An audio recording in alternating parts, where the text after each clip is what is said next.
वालेकुम dear students.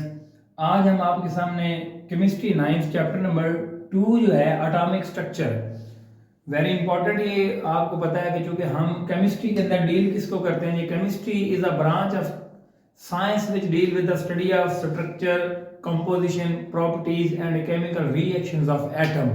यानी chemistry में हमने एटम के बारे में पढ़ना होता है सारा। तो एटम बेसिकली है क्या, चैप्टर नंबर 2 के अंदर यही हम पढ़ेंगे एटॉमिक स्ट्रक्चर कि एटम का स्ट्रक्चर बेसिकली क्या होता है। एटम जो है वो इस पूरी कायनात में आपको पता है कि जो मादा है, जो मैटर, वो एटमों से मिलकर बना हुआ है। लेकिन इंपॉर्टेंट बात यह कि एटम है क्या, एटम के बारे में, इसकी हिस्ट्री के बारे में, एटम को किसने डिस्कवर किया, एटम के अंदर जो उसके पार्टिकल मौजूद है उसका स्ट्रक्चर बेसिकली क्या है, कि एटम जो है वो अंदर से किस तरह का, उसके बारे में हम इस चैप्टर पूरे के अंदर इंशाल्लाह जो है स्टडी करेंगे।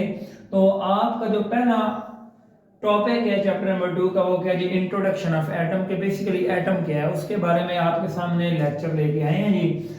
अगर इसकी हिस्ट्री की बात की जाए एटम की, तो एटम की हिस्ट्री जो है देखिए जी, ये स्टार्ट होती है एक ग्रीक फिलोसोफर जनाब, उसका नाम था डेमोक्रिटस। क्या नाम है? डेमोक्रिटस। वो पहला बंदा था जिसने एटम की टर्म इस्तेमाल की। आज से काफी देर पहले की बात है। उसने एटम के बारे में क्या, सबसे पहले जो एटम की टर्मिनोलॉजी इस्तेमाल की, जो एटम का लफ्ज जो है इस्तेमाल किया गया साइंस के अंदर, वो किसने किया जी? डेमोक्रिटस ने किया। अब किस चीज के लिए किया उसने एटम का लफ्ज इस्तेमाल? अब उसके मुताबिक जो आपके एटम की जो एंशिएंट डेफिनेशन है, जो पुरानी डेफिनेशन है एटम की, कि एटम को डेमोक्रिटस ने कैसे डिफाइन किया।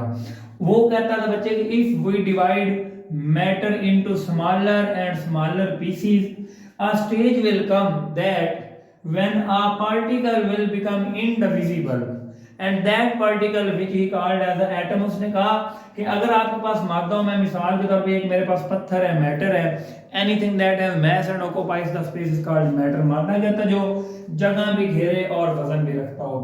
मिसाल के तौर पे मेरे पास ये एक पत्थर है, इसका एक बड़ा टुकड़ा है, उसको मैं क्या कर रहा हूँ जी, डिवाइड कर रहा हूँ। उसको मैं डिवाइड करके तोड़ता जा रहा हूँ, तोड़ता जा रहा हूँ, मजीद मैंने उसको बारीक किया, बारीक करता जा रहा हूँ। अब ये देखिए यहाँ पे एक ऐसा पार्टिकल आ गया है जिसको आप मजीद नहीं तोड़ पाएंगे, यानी मादा अब इतना बारीक हो गया है कि इसको आप मजीद तोड़ नहीं पाएंगे।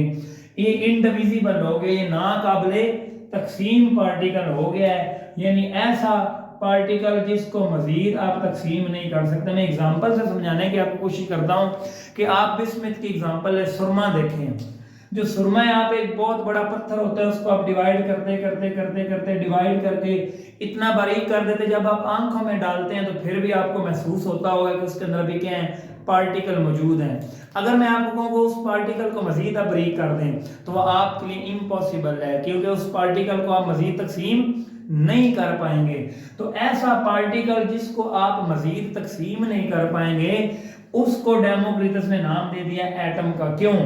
लतीनी जबान के अंदर एटमोस कहते हैं ऐसी चीज को जो नाकाबिले तकसीम हो, यानी जो इनडिविजिबल होती है, जिसको मजीद तकसीम नहीं किया जा सकता। लतीनी जुबान में उसको नाम देते हैं एटमोस का।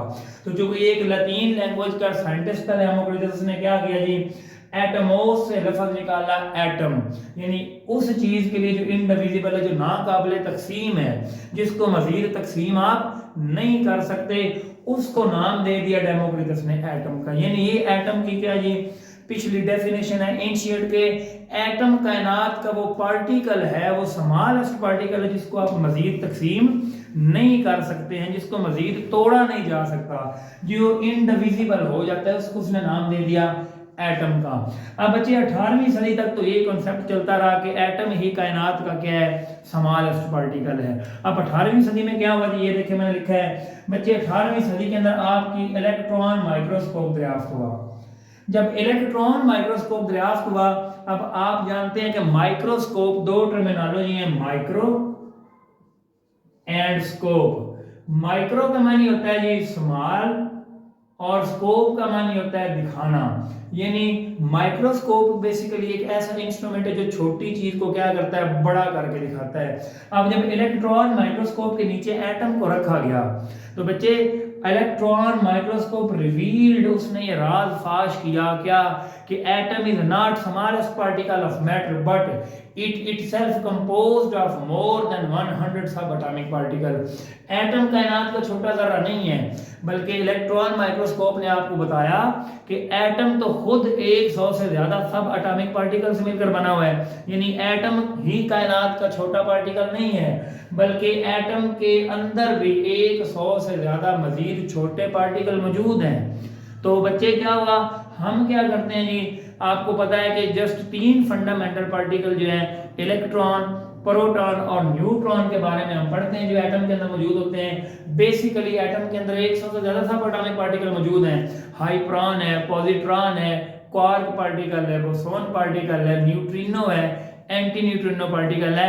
तो बेशुमार पार्टिकल मौजूद हैं आपके एटम के अंदर, लेकिन हम क्या करते हैं, 3 ही पार्टिकल्स के बारे में पढ़ते हैं जो एटम में मौजूद है। वो कौन कौन से हैं? ये आपके एक इलेक्ट्रॉन है, एक आपका प्रोटॉन है और एक आपका न्यूट्रॉन है। इन तीनों को मिला के हम कहते हैं कि these are called fundamental particles. ये आपके एटम के बुनियादी ज़रात हैं जिनके बारे में हम स्टडी करते हैं। अब एटम के अगर मैं पार्ट्स की बात करूं कि एटम के कितने हिस्से होते हैं, तो भाई एटम के 2 हिस्से होते हैं मेन। एक एटम का सेंट्रल पार्ट होता है, ये जो बिल्कुल आप लोग देख रहे हैं सेंट्रल, इसको नाम देते हैं न्यूक्लियस का। क्या नाम देते हैं? Nucleus is central particle. याद रखें, न्यूक्लियस हार्ड होता है, डेंस पार्टिकल होता है, यहां पे मौजूद होते हैं आपके, इसके ऊपर पॉजिटिव चार्ज मौजूद होता है। क्यों पॉजिटिव चार्ज मौजूद है? क्योंकि एटम के न्यूक्लियस के अंदर आपका प्रोटॉन मौजूद है और उसके अलावा न्यूट्रॉन मौजूद है। न्यूट्रॉन के ऊपर आपको पता है कोई चार्ज नहीं होता, लेकिन प्रोटॉन के ऊपर पॉजिटिव चार्ज होने की वजह से आपका होल जो न्यूक्लियस होता है उसके ऊपर कौन सा चार्ज रहता है? पॉजिटिव चार्ज मौजूद है। अब दूसरा जो एटम का पार्ट है बच्चे, आप याद रखें, न्यूक्लियस के गिर्द इलेक्ट्रॉन क्या करते हैं जी, एक खास मदार के अंदर क्या करते हैं, खास रास्ते बने हुए हैं जिनके अंदर वो क्या करते हैं, रिवॉल्व करते हैं। इलेक्ट्रॉन यहाँ पे इन शेल्स के अंदर रिवॉल्व करते हैं। ये एटम का दूसरा पार्ट है जिसको आप नाम देते हैं शेल्स का।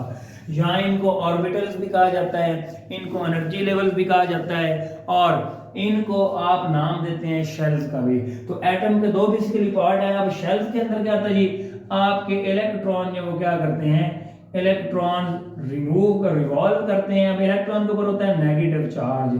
तो ये याद रखें, एटम के 2 पार्ट हैं, एक न्यूक्लियस होता है और एक क्या होता है जी, शेल्स होते हैं। न्यूक्लियस के बारे में भी आपको बता दिया।